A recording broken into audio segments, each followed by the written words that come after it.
like fries for that? Would you like fries for that? All right, welcome back to 10-Minute Brackets, the podcast where we take 8 subjects, 8 topics, put them in a bracket, let them compete head-to-head, see who comes out on top. But today, we're going to do a little something special. We're going 16 deep on this bracket, but my commitment to you guys is, it's called 10-Minute Brackets, and I think on the last bracket, I made it to 23, so maybe that should have been a two-parter. But when you're talking about the worst person in America, you're going to, it's going to take a little bit longer sometimes. But my commitment to you is to keep this at 10 minutes, so let's get cracking. The subject today is the greatest winter Olympic event. We have figure skating in the top seed, followed by ice hockey, alpine skiing, snowboarding, speed skating, long track, curling. I know I've got some curling fans out there. Freestyle skiing, short track speed skating, ski jumping, cross-country skiing, bobsled, just like the Jamaican bobsled team. Maybe we reference that here a little bit later. We're going to have biathlon, luge, skeleton, ice dancing, and Nordic combined, all dropped into a bracket, starting off with a 1 versus 16, so let's get going. Round 1, matchup 1. We've got figure skating versus Nordic combined. Okay, so when you think of figure skating, if you're of a certain age, obviously you're thinking of Nancy Kerrigan versus Tonya Harding in 1994. If you haven't seen the movie I, Tonya, check it out. It is great. It really gives you a different perspective on it. If you want to see another version, I think there were like 8 Lifetime movies about it from the early 90s. So in case you're not familiar, Tonya Harding hired people to attack Nancy Kerrigan to give her a better shot at winning gold in the Olympics. With that as a backdrop, let me just be straight up. It's going to be tough to beat figure skating. Nordic combined is not one that I'm super familiar with. Had an iconic moment from the 2010s with Eric Frenzel's dynasty. He was Germany's dynamic Nordic combined athlete, winning multiple Olympic golds and world titles. But the fact that I don't even really know what that is, and maybe you're thinking, if you're like a huge Nordic combined fan right now and you're like disgusted by this and you thought you're going to get the 16-1 upset, you're not, because figure skating is going on to the next round. Okay, let's go down to the 2 versus 15. Ice hockey versus ice dancing. Both on the ice, both very different sports. Okay, ice hockey, do I even need to go over this? Miracle on Ice. Do you believe in miracles? 1980, a team of American college players defeat the seemingly unbeatable Soviet machine during the Cold War. That is very tough, very tough. Versus 15, ice dancing. An iconic moment that I read here would be Virtue and Moir versus Davis and White from the 2010s. I'm kind of like, if your iconic moment was in the 2010s and it must have come around later than sooner. The battles drew record audiences for ice dance and turned a niche discipline into must-watch TV in the 2010s. But I am an Olympic person. I don't remember watching ice dancing, and it's not going to beat ice hockey here. Ice hockey is going to the next round. All right, let's check out. How about we go 3 versus 14? Alpine skiing in the 3 seed versus skeleton in the 14. Okay, alpine skiing, you've got Lindsey Vohn's 2010 comeback gold, a story for the ages. Prayers out to Lindsey Vonn with the nasty spill she took and had to get helicoptered out of there. I hope she's all right. But back in the 2010 comeback, she went through some severe shin injuries. They threatened her career. She raced through the pain downhill and got gold in Vancouver. Became the first American woman to win Olympic downhill gold, so that was strong. Skeleton. Skeleton's iconic moment is Amy Williams' shocking gold in 2010. Britain hadn't won an individual Winter Olympic gold in 30 years. Williams stunned favorites with a flawless final run, instantly becoming a national hero for Britain and the UK. But in this 3 versus 14 seed, I mean, do I even have to say it? Alpine skiing moving to the next round. I guess I'm seeing now I could have trimmed the 16 down to 8 if I'm just going to go chalk all the way, but we'll see. Okay. Number 4, snowboarding. One of my personal favorites versus luge. Okay, iconic moment in snowboarding. Shaun White's redemption run in 2018. After failing in 2014 and nearly crashing in his final run in 2018, White landed one of the hardest half-pipe runs ever attempted. He collapsed in tears. Gold for America. It was basically the perfect comeback story for snowboarding and snowboarding's biggest star. That's going up against number 13, luge. Iconic moment would be the German dynasty. Germany has dominated the luge for decades, often sweeping podiums. We'll have to see where they're at this year and how that goes. Anytime we can knock off Germany, that's good. Any sport that Germany is the most iconic for and not America is going to lose to the opposite. So what we are going to take is number 4, snowboarding, moving to the second round. Okay, now, number 5, speed skating, long track versus the number 12 biathlon. Okay, speed skating. The iconic moment would have to be Bonnie Blair's golden era. Blair became America's most successful Winter Olympian of her time, winning 5 gold medals between 88 and 94. Her dominance in sprint skating made her a household name. This is going up against the 12-seed biathlon.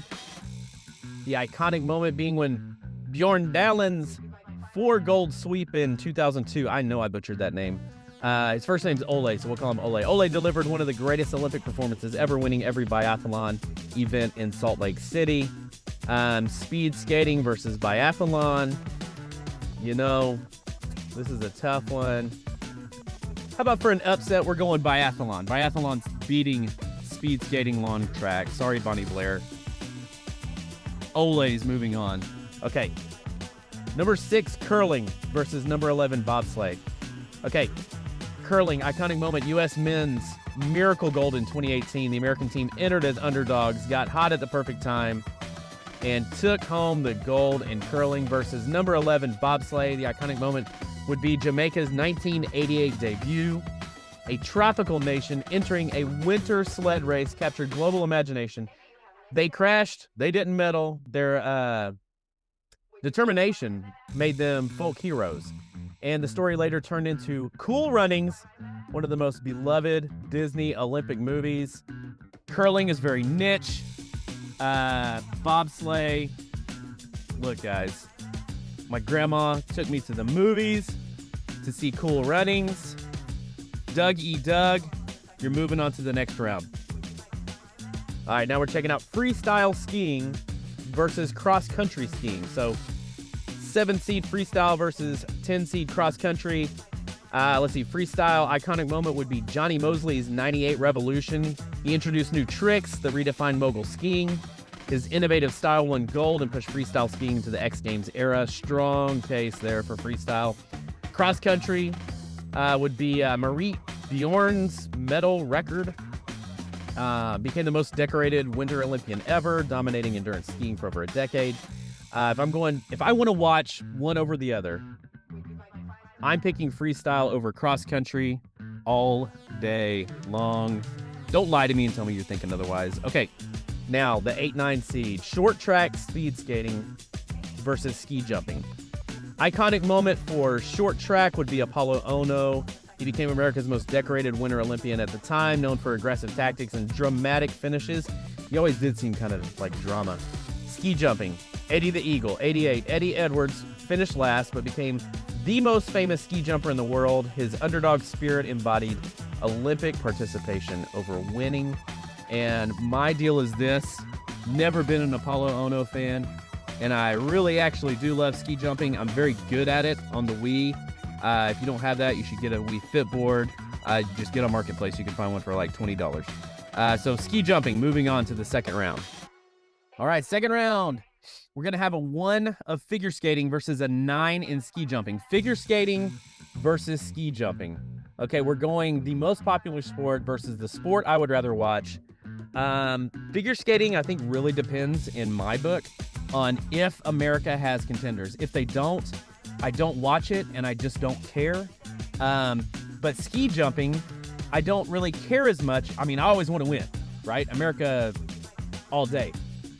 But even if America's not competing, I'm still cool to watch ski jumping.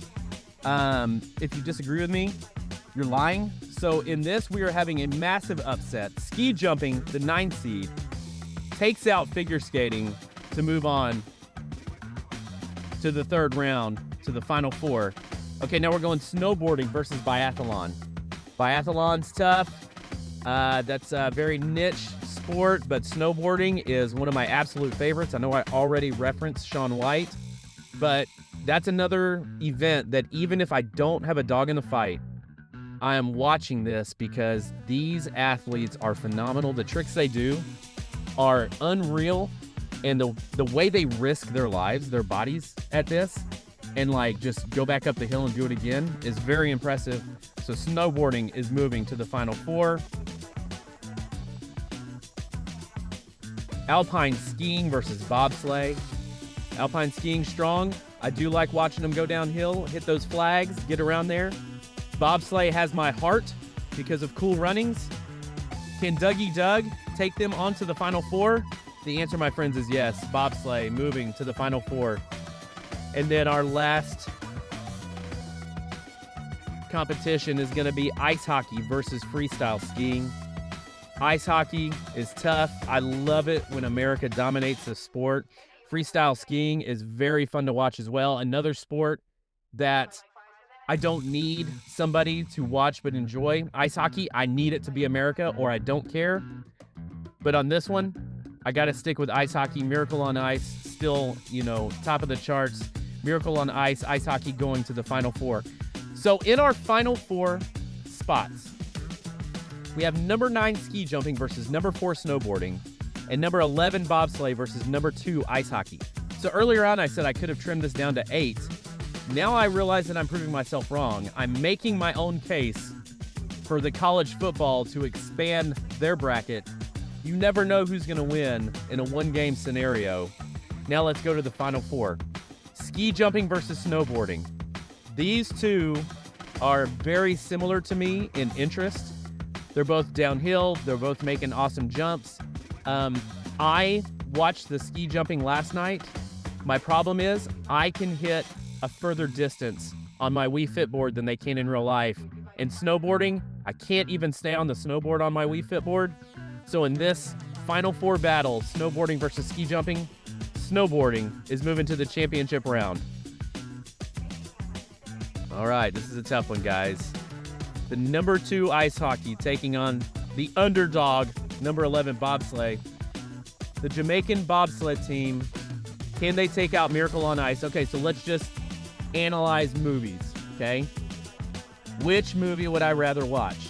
Would I rather watch, let's say I'm on a desert island and I can watch one movie. I got Cool Runnings that is making me laugh and is uplifting, and I've got Miracle on Ice that is just an all-time great story. I've got to feel like if I'm on a desert island, like Tom Hanks in Castaway, I don't need more drama. I need something to make me laugh. So number 11, bobsleigh, is moving on to the championship round. And here it is. After all this, I promised you 10 minutes. I lied. I'm already at like 14. But we're getting the real answer. We're figuring out what the top winter Olympic sport is. Number 4, snowboarding, taking on number 11, bobsleigh. This is coming down to what sport could I sit in front of a TV and watch for 12 hours? Which sport is it? Would I rather watch people coming down a hill in a half pipe doing major 180, 360, 720 tricks in the air, Tony Hawking all over the place on some snowboards? Or do I want to watch three dudes lapped up in a tube going down a pipe? I think that you guys can infer my answer. The champion of the greatest winter Olympic sport event is going to be snowboarding. Snowboarding is the winner. The champion, Shaun White. Your red hair carried the white and blue all the way to the top spot. I remember your denim outfits that one year. They were atrocious, but USA, USA. Snowboarding is your top winner and is the greatest Olympic sport in the wintertime of all time, period. All right.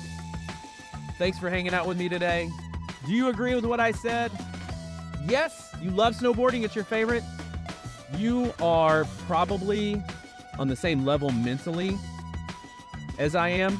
Are you somebody that was really thinking that figure skating was going to win? It wasn't. It never had a chance. Were you thinking that perhaps cross-country skiing or biathlon was going to do it? Nope, they never had a chance either. I will tell you, ice hockey had a chance. As I'm going through this, the Cool Runnings literally ran away with my heart. But snowboarding had to pull out in the end. If you agree, awesome. If you don't agree, drop it in the comments. This is the first one that I've done with an actual visual backdrop, so I hope you enjoy this. I think it will enhance the experience of the bracket and keep you locked in a little more. Let me know what you think. Tell me any changes you think I should make, and I will be happy to do it. I am a man of the people. I am here for you. Don't forget to like, subscribe, share, get the word out. It's how we keep the lights on. I mean, this is my main source of income. Just kidding. This is just a hobby, and I like to do it, and I have fun. All right, guys. Until next time, remember, there can only be one champion.